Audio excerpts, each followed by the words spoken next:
스님, 제가 금강경 해설을 읽어보겠다고 덤볐는데요. 도통 무슨 말인지 모르겠더라고요. 초보 딱지라도 뗄 수 있도록 스님께 질문 좀 해도 되지요? 오, 그래? 되고 말고. 그놈 참 기특하구나. 있잖아요.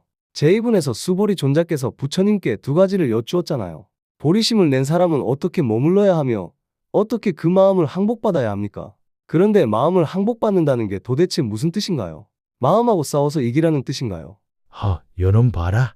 질문하는 것이 제법 매서운데. 마음을 항복받는다는 것은 마음을 억지로 눌러버리거나 없애는 것이 아니란다. 나라는 생각과 분별과 집착에 끌려다니지 않도록 마음을 바로 세우는 것이지. 나만을 향하던 마음을 모든 중생을 향한 마음으로 돌리는 것, 그것이 보살의 마음이란다. 그래서 갑자기 9부류의 중생들이 줄줄이 나오는 거군요. 그런데 부처님께서는 그 모든 중생을 남김없이 열반에 들게 하겠다고 말씀하시면서도 실제로는 제도받은 중생이 한 명도 없다고 하셨잖아요. 도대체 무슨 말씀인지 모르겠어요. 바로 그것이 제3본의 핵심이란다. 안욕 따라 삼맥 삼보리심을 낸다는 것은 위없는 깨달음을 구하는 마음을 내는 것이며 곧 보살의 마음을 내는 것이다. 그때의 마음은 더 이상 나만을 위한 마음이 아니란다. 모든 중생을 구하겠다는 큰 서원을 세우되 내가 중생을 구제했다는 생각에는 머물지 않는 것이지. 중생을 구했는데도 구했다는 생각을 하지 말라는 건가요? 그렇단다. 내가 구제했다는 생각이 생기면 나라는 아상이 생기고 내가 구제한 상대라는 인상이 생긴다.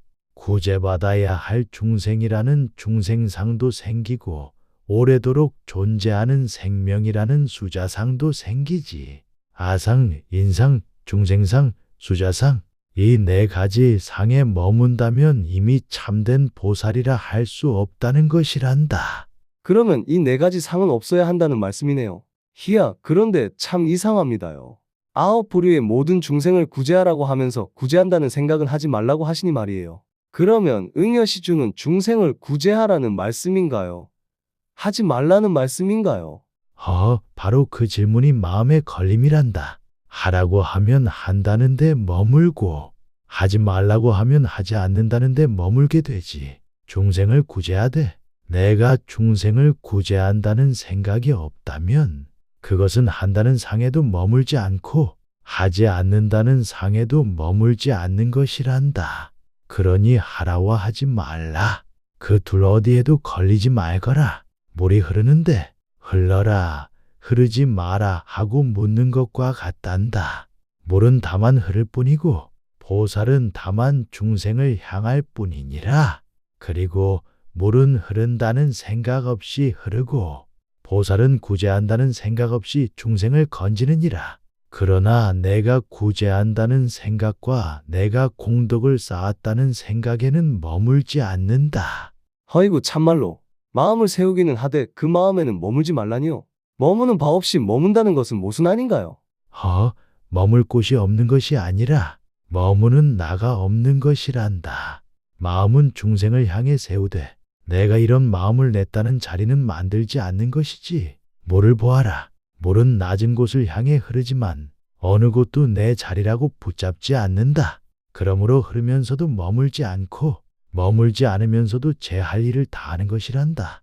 막히면 돌아가고 비어 있으면 채워주며 흘러간 자리에 자신의 이름을 새기지도 않는다. 보살도 그와 같단다. 거듭 말한다면 모수는 말 속에 있는 것이 아니라 머물 곳을 찾는 내 마음 속에 있단다. 머물 곳이 없는 것이 아니라 머무는 나가 없는 것이지. 보살은 중생을 향해 마음을 내지만 그 마음을 낸 사람을 세우지 않는다. 물이 흐르면서도 흐른 자리를 제 것이라 하지 않는 것과 같단다. 중생을 향해 흐르되 내가 중생을 구제했다는 자리에 머물지 않는 것이지. 그러면 마음을 항복받는다는 것이 곧 네 가지 상에 붙잡히지 않는 것이군요. 바로 그것이다. 모든 중생을 구하겠다는 마음을 세우되 그 마음을 내세우지 않는 것, 중생을 건지되 내가 건졌다는 생각을 남기지 않는 것, 상을 따라 흔들리고 집착하는 마음을 그렇게 내려놓는 것이 바로 항복기심이란다. 스님, 그런데 제가 다시 한번 여쭙겠습니다요. 왜 안욕따라 삼백삼보리심을 내는 것이 중생구제로 이어져야 하나요? 그냥 내가 깨달음을 얻으면 되는 것 아닌가요? 자신의 번뇌를 끊고 해탈하는 것도 귀한 수행이다. 그러나 대승에서 말하는 보리심은 자신의 깨달음에만 머물지 않는 거란다. 모든 중생과 함께 깨닫겠다는 마음을 품는 것이 대승의 보리심이란다. 왜 반드시 모든 중생과 함께 해야 하나요? 그 질문 좋구나. 그건 나라는 상이 남아있는 한 나만의 깨달음도 아직 완전한 깨달음이라 할 수 없기 때문이란다.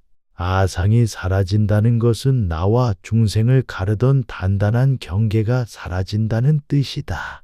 그 경계가 사라지면 중생의 괴로움이 나와 무관한 일이 아니게 된다. 그러므로 깨달은 마음은 자연스럽게 중생을 향해 흐르게 되는 것이란다. 억지로 착한 일을 해야 해서 중생을 구제하는 것이 아니란다. 그러면 중생 구제는 억지로 짊어져야 하는 의무가 아니라 보리심에서 자연스럽게 흘러나오는 서원이군요. 오호, 바로 그것이다. 보리심을 낸다. 아상이 옅어진다. 나와 중생을 나누던 경계가 사라진다. 그리하여 마음이 자연스럽게 모든 중생을 향한다.